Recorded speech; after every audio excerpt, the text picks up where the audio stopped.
నేనేమంటున్నంటే మా తాలూకాలో సంపత్ కుమార్ గారు చేస్తున్న దందాల గురించి 2 మాటలు మీతోని వివరిస్తా. ఇది నా ఇలాకానంట. ఎవరిది ఇది? సంపత్ గారి ఇలాకా. ఇది మీ పేపర్ వాళ్ళు రాసినదే. ఇది ఎవరి ఇలాకా కాదు.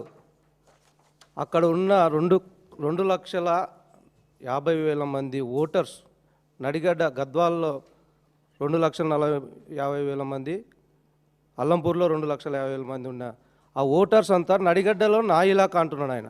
నీ ఇలాకా కాదు సంపత్ కుమార్ గారు. 2 సార్లు నిన్ను ఓడగొట్టి పంపించిన ప్రజల ఇలాకా అది. 2 సార్లు. ఒకసారి 45,000 ఓట్లతో ఓడిపోయినావు. రెండోసారి ఇప్పుడున్న ఎమ్మెల్యే విజయ్ గారి మీద 31,500తో ఓడిపోయినావు. అది మరి నీ ఇలాకా ఎలా అవుతుంది? ప్రతిదానికి దందాలు. ఏం దందాలు? మొరము ఏదన్నా ఇంటికి అవసరం నిమిత్తం మొరం కొట్టాలన్నా దాంట్లో ఆయనకు కమిషన్ పోవాల్సిందే. తర్వాత ఇసుక దందాలు. ఒక కాంట్రాక్టర్ ఇసుక రీచ్ టెండర్ వేస్తే ఆ ఇసుక రీచ్ టెండర్ అయినా కూడా ఈయన కమిషన్లు ఇవ్వాలి.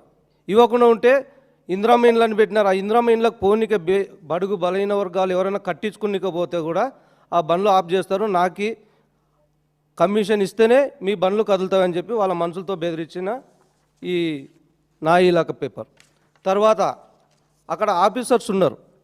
ఏ మండల ఆఫీసర్ కానీ అల్లంపూర్ తాలూకాకి రావాలంటే సుంకం కట్టి రావాలండి. సుంకం అంటే ఈ తాలూకాల నేను దాదాపు 20 ఏళ్ళ నుంచి రాజకీయం చేస్తున్నా కానీ ఎప్పుడు ఈ సుంకాల వసూలు రాజా గురించి, ఈ సుంకాల గురించి వినాలి. ఇప్పుడు ఫస్ట్ టైం వింటున్నాం మా తాలూకాల. మరి ఆయన ఒక ఎమ్మెల్యేనా? కాదు. పోనీ ఒక మినిస్టరా? కాదు. మరి ఒక ఏ పదవి ఉందని నీవు అల్లంపూర్ తాలూకాలో ఈ రకంగా చెలరేగిపోయి ప్రజల్ని పీడించుకో తింటున్నావు. మీ గవర్నమెంట్ ఏమో ప్రజాపాలన అంటది, మీరేమో ప్రజల్ని పీడించుక తిన్న పాలన అల్లంపూర్ తాలూకాలో జరుగుతుంది. మరి ఇది ఎక్కడ న్యాయము? ఒకప్పుడు మీకున్న ఆస్తుల విలువ ఎంత? ఇప్పుడు నువ్వు సంపాదించుకున్న ఆస్తుల విలువ ఎంత? ఒకసారి మీరే ఎంక్వైరీ చేయండి.